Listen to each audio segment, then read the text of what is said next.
Next example, find the canonical form of A, where A is 1, 1, minus 1, 3. या मॅट्रिक्सला आपल्याला याच्या canonical form मध्ये reduce करायचं. आता कॅनोनिकल फॉर्म काय असतो? इथे मी 3 मॅट्रिसेस लिहिलेले बघा होते. लॅम्बडा 0, 0 म्हणजे alpha beta minus beta alpha, lambda 1, 0, lambda. हे काय झाले? कॅनोनिकल फॉर्म मधले मॅट्रिक्स. ओके. हा पहिला जो मॅट्रिक्स म्हणजे तिघांपैकी कोणत्याही एका फॉर्म मध्ये आपल्याला या मॅट्रिक्सला रिड्यूस करायचं. आता हा जो पहिला मॅट्रिक्स आहे लॅम्बडा 0, 0 म्हणजे त्याच्यात लॅम्बडा आणि 0 इक्वल चालतात. ओके. इक्वल असतील तरी चालतील, नसतील तरी चालतील. ओके. तरी तो कॅनोनिकल फॉर्म मध्येच असतो. आता कॅनोनिकल कोणत्या कॅनोनिकल फॉर्म मध्ये रिड्यूस करायचं याच्यासाठी काय करावं लागतं? आधी आपल्याला आयगेन व्हॅल्यूज फाइंड आउट करायला. आयगेन व्हॅल्यूज फाइंड आउट केल्यानंतर मग आपल्याला डिसाईड करायचंय की कोणत्या तो फॉर्म मध्ये रिड्यूस करायचं आहे. ओके. ते पण नाही, ते ऑटोमॅटिकली होती, पण त्याची एक प्रोसिजर असते ती फॉलो करायची. ओके. आधी आपण इथं एक आयगेन व्हॅल्यूज फाइंड आउट करू. त्याच्यासाठी इक्वेशन लिहिलं. ओके. त्याच्यानंतर लॅम्बडा आय मायनस ए हा मॅट्रिक्स घेतला आणि त्याचा डिटर्मिनंट इक्वल टू 0. आता लॅम्बडा मायनस 1 आणि लॅम्बडा मायनस 3 यांचा प्रॉडक्ट आहे. काही lambda square minus 4 lambda plus 3. Okay. Minus minus 1 into plus 1 in minus 1, which is minus minus plus 1 equal to 0. पुढे आता lambda square minus 4 lambda plus 4 is equal to 0. आणि याचं जर factorization केलं तर काही lambda minus 2 into lambda minus 2. आता या दोघांचा जर प्रॉडक्ट 0 आहे तर दोघांपैकी एक नंबर 0 असला पाहिजे. लॅम्बडा मायनस 2 0, लॅम्बडा मायनस 2 0, म्हणजे लॅम्बडा इक्वल टू काय होतो? 2 2 आर आयगेन व्हॅल्यूज. 2 काय झाली याची आयगेन व्हॅल्यू आणि जी 2 टाइम्स रिपीट होते. पुढचा पार्ट आता या 2 च्या करस्पॉन्डिंग काय करू आपण आयगेन वेक्टर फाइंड आउट करू. आयगेन वेक्टर फाइंड आउट करण्यासाठी याप्रमाणे इक्वेशन कन्सिडर करू. मी ऑलरेडी लिहून ठेवलेलं इक्वेशन कोणतं कन्सिडर करतो आपण? Lambda I minus A into X equal to 0. हे इक्वेशन लिहिलं. त्याच्यात आता आपला आयगेन व्हॅल्यू 2 आहे म्हणून लॅम्बडाची व्हॅल्यू 2 केली. आता इक्वेशन कशात कन्वर्ट झालं? 1 मायनस 1 1 मायनस 1. आता मल्टिप्लिकेशन करा. 1 into x x minus 1 into y minus 1. त्याच्यानंतर 1 into x minus 1 into Y. Observe केलं तर दोन्ही इक्वेशन सेम आहेत. ओके. म्हणजे काय झालं मग? दोन अननोन्स एक इक्वेशन. काय करू आपण?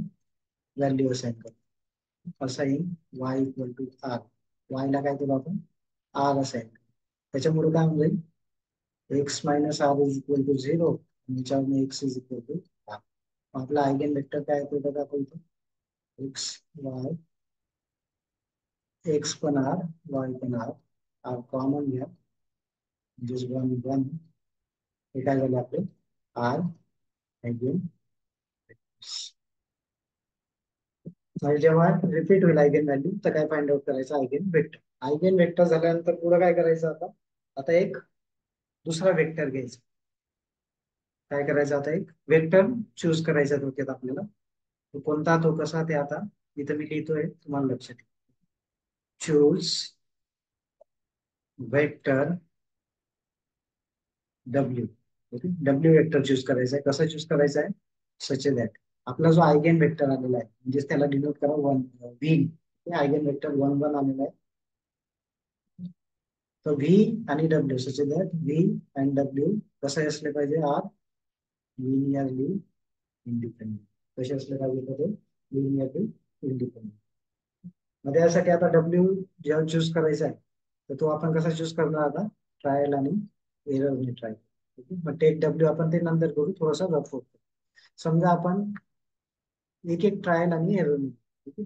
समजा आपण हा जो घेतला डब्ल्यू, तो जर घेतला 1 0 आणि आपला आधीचा व्ही वेक्टर काय 1 1. म्हणजे दोन्ही लिनियरली इंडिपेंडेंट आहे का ते चेक करू. त्यासाठी आपल्याला काय करावं लागेल?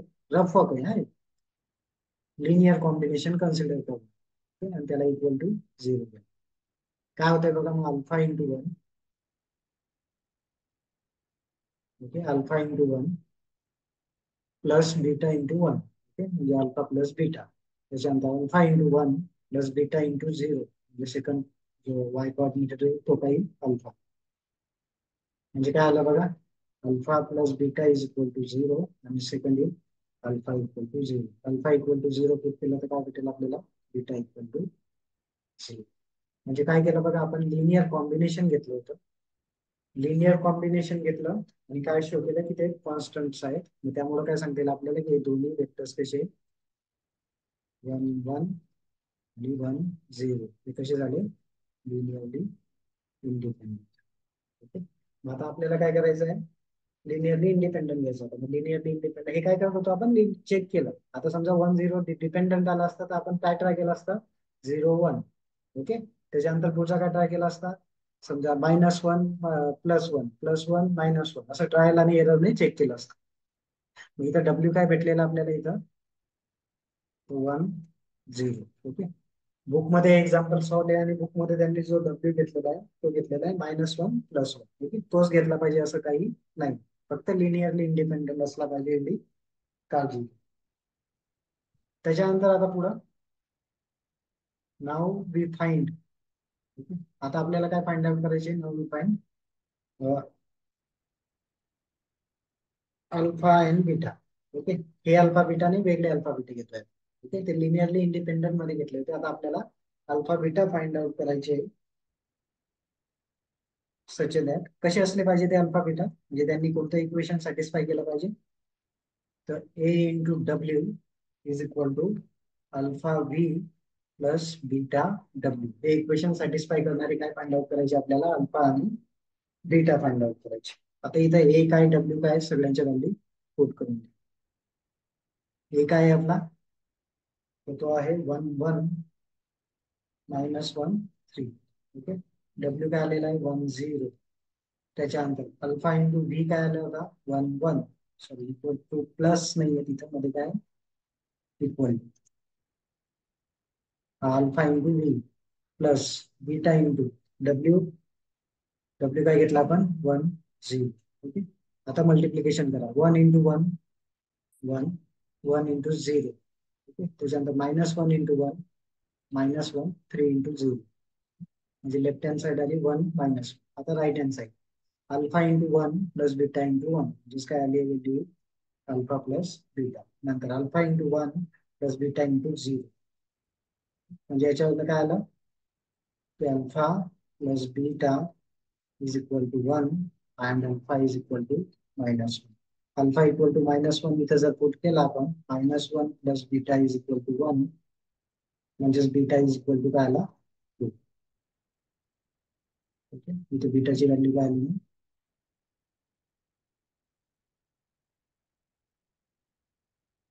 त्याच्यानंतर पुढं ऍक्च्युली आपल्याला बीटाची गरज नसते,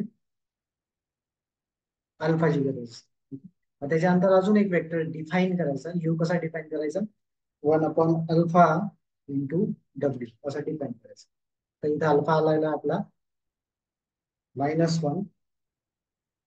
अल्फा काय आलेला आहे आपल्या इथं? -1. -1 इंटू डब्ल्यू म्हणजेच तो काय वेक्टर आला? -1 0. म्हणजे यू वेक्टर येतो आपला -1 0. आता याचा यूज काय करायचा या -1 0चा? की एक ट्रान्सफॉर्मेशन डिफाईन करायचं. Let T equal. ट्रान्सफॉर्मेशन कसं घ्यायचं? म्हणजे मॅट्रिक्स घ्यायचा थोडक्यात की त्याच्यात पहिला कॉलम घ्यायचा व्ही, दुसरा कॉलम घ्यायचा v. ओके. म्हणजे थोडक्यात आता व्ही म्हणजेच काय आपला 1 1 आणि यू म्हणजेच काय आला? -1 0. ओके. हा काय झाला आपला कॅपिटल टी. ओके. आणि त्याच्यानंतर पुढं आता इथे एकच लाईनचा आन्सर आहे म्हणून इथंच कंटिन्यू करतो. तुम्ही next line then T inverse A T. जर तू हा मॅट्रिक्सचा प्रॉडक्ट घेतला, घेऊन चेक करून बघा लागस. टी इनवर्स एटी हा जर प्रॉडक्ट घेतला तर तो रिड्यूस होतो याप्रमाणे. ओके. आयगेन व्हॅल्यूज काय होत्या आपल्या? 2. ओके. मग डायगोनल एंट्रीज घ्यायच्या 2. ओके. इथे घ्यायचा 1 आणि इथे घ्यायचा 0. ओके. आणि हा झाला आपला रिक्वायर्ड कॅनॉनिकल फॉर्म. ओके. म्हणजे तुम्हाला चेक करायचं असं तुम्ही चेक करू शकता. म्हणजे तुम्हाला एक्झाम मध्ये काय करता येईल की हे कॅल्क्युलेशन करेक्ट आलं का नाही आलं. समजा हे जर टी चुकलेला असेल तर हे हा जो प्रॉडक्ट आहे तो असा मॅट्रिक्स येणार नाही. पण जर आला तर काय समजायचं मग की तुम्ही टी मॅट्रिक्स बरोबर फाइंड आउट केला. म्हणजे तुमचं मेन एम काय असतं तर टी फाइंड आउट करणं. ओके, हा प्रॉडक्ट फाइंड आउट करणं नाही. जर तुम्हाला वाटलं असेल डाऊट असेल काहीतरी चुकलंय तर तुम्ही हे कॅल्क्युलेशन करू शकता टी इनवर्स टी. ओके, आता हे आपण एक्झाम्पल सॉल्व्ह केलेलंच आहे. तुम्ही हे चेक करा आणि येतं किंवा नाही ते मला सांगायचं. आलं नाही तर मग आपलं हे हा व्हिडिओ डिलीट करा. ओके, म्हणजे प्रोसेस काय आहे जर बघा, जेव्हा पण आपला रिपीटेड असेल आयगेन व्हॅल्यू तर पहिले काय करायचं असतं आपल्याला आयगेन व्हॅल्यू तर फाइंड आउट करायचे असते. त्याच्यावरून आपल्याला पुढची प्रोसेस डिसाईड करायची. आयगेन व्हॅल्यू रिपीट झाल्या म्हणून आयगेन वेक्टर फाइंड आउट केला. ओके, त्याला डिनोट केलं व्ही ने. दुसरा डब्ल्यू वेक्टर फाइंड आउट केला की व्ही आणि डब्ल्यू कसं पाहिजे लिनियरली इंडिपेंडेंट. त्याच्यानंतर अल्फा आणि बीटा हे दोन कॉन्स्टंट्स फाइंड आउट केले. कसे फाइंड आउट करायचे अल्फा आणि बीटा, की त्यांनी A W is equal to alpha V plus beta W हे इक्वेशन सॅटिस्फाय केलं पाहिजे. ओके, त्याच्यानंतर जो अल्फा आलेला असेल त्या अल्फाचा यूज काय करायचा तर नवीन वेक्टर यू डिफाइन करण्यासाठी. यू कसा डिफाइन करायचा 1 upon alpha into W. Okay, एकदा यू वेक्टर भेटला की मग टी ट्रान्सफॉर्मेशन डिफाइन करायचं. ते काय घ्यायचं त्याच्यात पहिला कॉलम व्ही दुसरा कॉलम यू. ओके, आणि हा मॅट्रिक्स म्हणजे याचा यूज करून मग आपल्याला तो मॅट्रिक्सला कॅनॉनिकल फॉर्म म्हणजे तो या फॉर्म मध्ये रिड्यूस होतो. कोणत्या डायगोनल एंट्रीज म्हणजेच आयगेन व्हॅल्यूज इथं 1 आणि इथं 0. हा झाला आपला रिक्वायर्ड कॅनॉनिकल फॉर्म.